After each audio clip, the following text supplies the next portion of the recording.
So I have recently stopped doing any 3D modeling, and especially in the conceptual phase, because I found a workflow that lets me create real scale renders much faster and realistic. So without further ado, let's jump straight into it. So I'm right here inside Synaps app. This is an architecture software which is on the web. And even though today I'm going to show you a little bit more about the rendering capabilities, this has also all the capabilities it needs for drafting as well. Now right here I have this villa project, and you can see that over here we have all of the assets that we need to drag and drop into the floor plan. We have the ability to draw walls in very high precision. We have doors, windows, and everything else. However, for me, in order to show you the rendering capabilities that it has, I am going to switch from drafting mode, which is what we have here, into polish mode. And inside polish mode, we have this tool, which is called the camera tool. And once I click this, I'm going to be able to place the camera inside the floor plan. I can click once on the starting point and another time for the angle. And now you can see that it's already showing a preview of this exact area in 3D. And then I can also change the focal length, the height of the camera, etc, etc. Now you can see in this instance, these windows, which are sliding windows, are not full height, so up to the floor. And I can change that quite easily by going here in the draft mode. I can select the windows and I can change the fill to 0. And then right as I go back to polish mode, you can see that now it changes the sill height as well. And all I need to do is also change the height of the window to 2.1 meters. And then I'll go back to polish mode as well. And now you can see that the windows have the correct height. Now, another cool part is that if you go here at assets, and if we go to living room, as you can see, every single asset has this camera icon over here.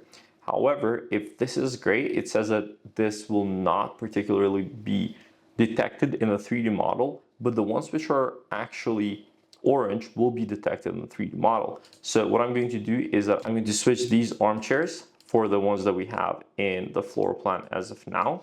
That way, all of these will be shown in the 3D model. I'm also going to switch out the coffee table as well. And then I'll do the same with the sofa. And now if I go back to polish mode and I can just simply make a quick change, for example, for the camera height, you can see that now all of the assets are also placed in 3D. And that's kind of all we need here. Because what I'm going to do is I'm going to select the camera. I will turn off the preset to no style. I'll just paste a prompt which I already have ready. I'll click apply. And now basically this is how we can go from a 2D floor plan, and any changes that we make here reflect on our 3D view. And in a few seconds, we'll see how we can take this into a real scale and realistic render right here. And the best part about it is that I'm just going to show you in a second how we can still keep full control of the generation even after it's done. So now this is the output that was generated from that. And the good part is that even after the generation, we can still stay in full control of the overall design. And we can do that by clicking this segment tool right here. And what it will do is that it will divide all of the elements as separate ones.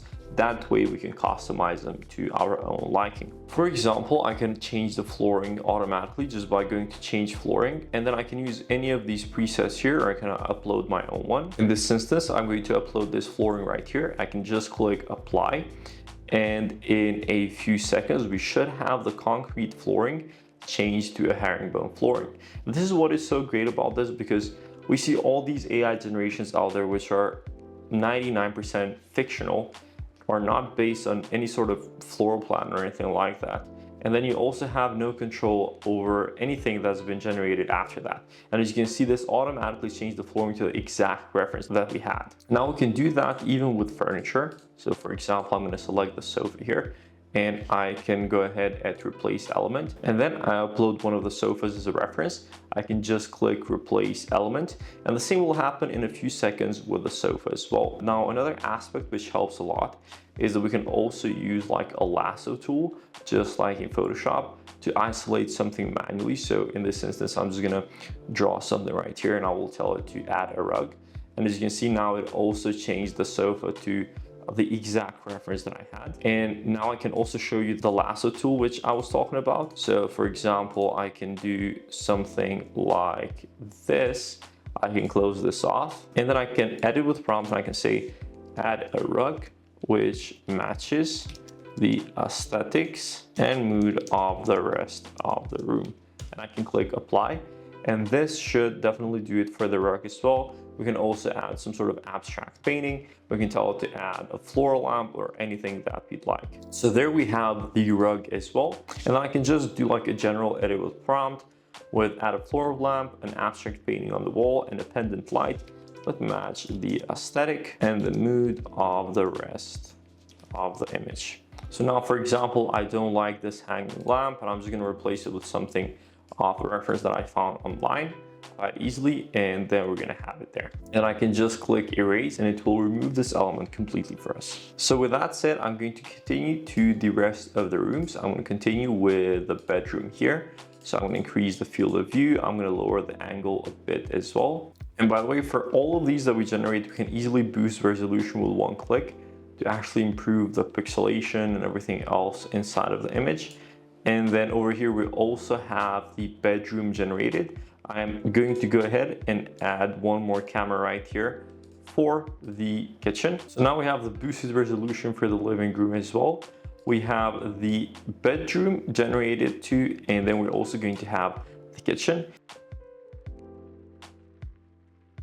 In the meantime, I'm also going to show you how we can do the exterior renders as well, which work quite nicely. So I'll just go ahead, I will place the camera right there. You can see that we have a preview of the exterior too. I'll just move it a little bit backwards. I will paste this prompt right here. In the meantime, you can see that we have the kitchen here as well, which I think came out absolutely lovely. So we have our first set of the interior renders as well. While this gets generated, I can show you how we can export this after generation. So you can use this paper feature right here to put them inside the frame.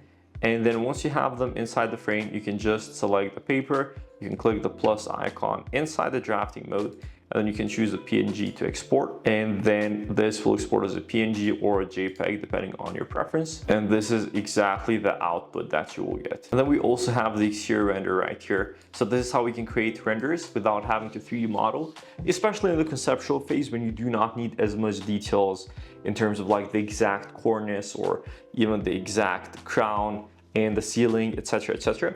And if you enjoyed this video in Synaps has a lot more to offer. And if you actually want to see a full-on video tutorial on how to use Synaps for your architecture workflows, you can go ahead and watch the video right here.